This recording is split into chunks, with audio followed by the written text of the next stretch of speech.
Good morning, and thank you for joining us for today's Daily Market Outlook. Joining me today is Emily from our trading room to tell us more about the recent developments. Emily?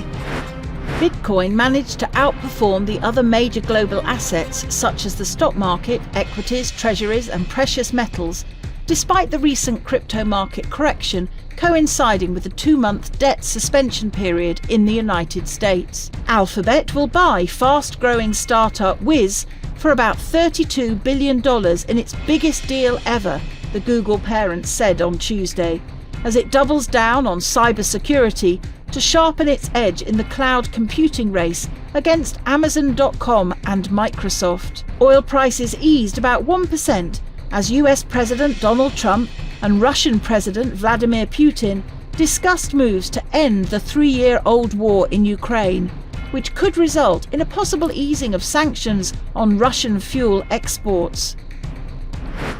The sterling dollar pair edged higher in the last session.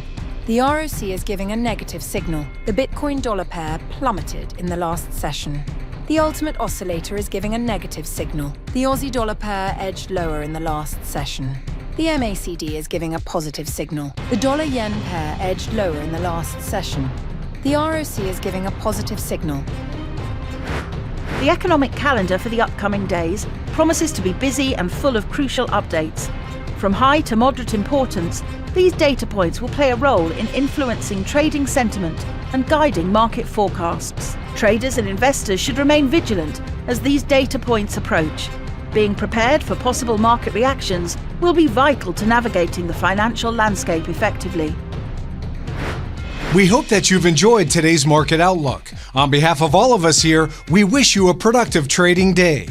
Be sure to log in tomorrow morning for the latest news and events from the financial markets. Your trusted choice in online trading.